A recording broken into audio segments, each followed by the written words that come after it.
Welcome to Harshit institute. రీసెంట్‌గా ఈరోజే మనకి ఇప్పుడే ఏపీపీఎస్సీ ఒక వెబ్ నోట్‌ని రిలీజ్ చేయడం అనేది జరిగింది.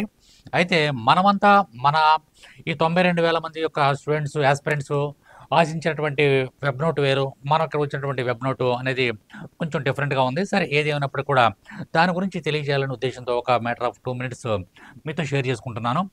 ఇక్కడ మనకి వాళ్ళు ఇచ్చినటువంటి వెబ్ నోట్ కనుక చూసినట్లయితే ఆ వెబ్ నోట్‌లో ఏముంటుందంటే this inform that as per the para 15.8 ఇక్కడ మనకి 15.8 of the notification pertaining to group 2 services notification so and so the commission will be taking the preference of the candidates once again for the various post notification after conducting the main exam, after conducting the main examinations, that is the prior preparation of the selection list. ఇక్కడ ఏమంటే ఈ selection list చూసుకునే ముందు ఇక్కడ మనకి main exam అయిపోయిన తర్వాత ఈ యొక్క వాళ్ళకి సంబంధించినటువంటి సెలక్షన్ అంటే ప్రిఫరెన్స్ అనేది పోస్టుల ప్రిఫరెన్స్ అనేది తీసుకుంటామని చెప్పేసి నేను ఇక్కడ వెబ్ నోట్ ఇవ్వడం జరిగింది. అసలు ఇప్పుడు మన మిత్రులు పోరాడేటువంటి మిత్రులు అడిగేటువంటి దానికి దీనికి సంబంధం లేదు. ఏంటంటే మెయిన్ ఎగ్జామ్ అయిపోయిన తర్వాత పోస్టుల్లో దానికి సంబంధించినటువంటి పోస్టుల ప్రిఫరెన్స్ ఇవ్వచ్చు అని చెప్పడం జరుగుతుంది. సరే ఇక్కడ మనకి 15.8 అన్నారా, 15.8లో ఏముంది ఇక్కడ మీకు కోట్ చేయడం అనేది జరిగింది. ఈ 15.8లో ఏముందంటే మన నోటిఫికేషన్లో 15.8లో ఏమున్నది అంటే post preferences and zonal preferences will be taken through the online for the candidates at the time of main examinations as well as at the time of verification of the certificates అని చెప్పేసి మిగతా అంతా కూడా మామూలే, అదంతా కూడా మనకి time waste. ఏంటంటే ఆ పోస్ట్ యొక్క ప్రిఫరెన్స్ ఏ విధంగా ఉంటుంది, జోనల్ ప్రిఫరెన్స్ ఏ విధంగా ఉంటుంది, అది మెయిన్ ఎగ్జామ్ టైంలో మేము తీసుకుంటాము అని చెప్పేసి 15.8లో ఇవ్వడం అనేది జరిగింది.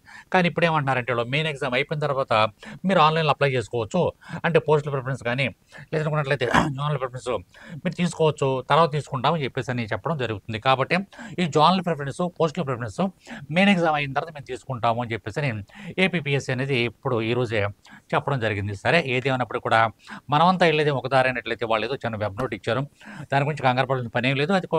అది రెలవెంట్ కాదు. ముందు అసలు ఎవరైతే 92,000 మంది గురించి పోరాడుతున్నారో మిత్రులు, వాళ్ళ పాప వారం 10 రోజుల నుంచి అదే పని మీద ఉన్నారు.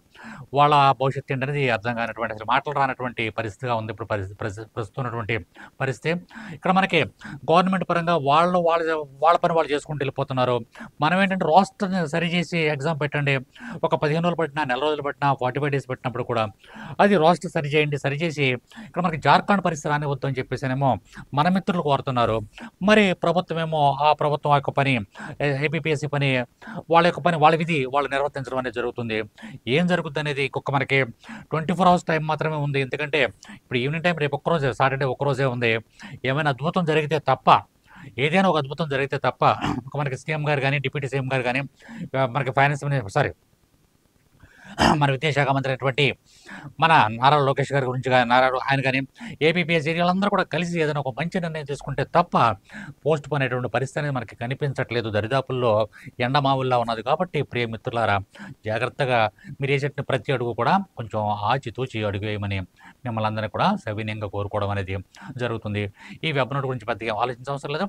ఎగ్జామ్ అయిపోయిన తర్వాత మనకి ఈ జోనల్ ప్రిఫరెన్స్, పోస్టల్ ప్రిఫరెన్స్ ఇచ్చుకుంటే అవకాశం ఇస్తున్నాము అని చెప్పేసి చిన్న మాట చెప్పడం అనేది జరిగింది. ఏది ఏమైనప్పుడు కూడా అందరూ బాగా చదవాలి, అందరూ మంచి పొజిషన్లో ఉండాలి, అందరికీ మంచి జాబులు రావాలని చెప్పేసి మన ఇన్స్టిట్యూట్ తరఫున మనస్ఫూర్తిగా కోరుకుంటున్నాం. Thank you very much. All the best.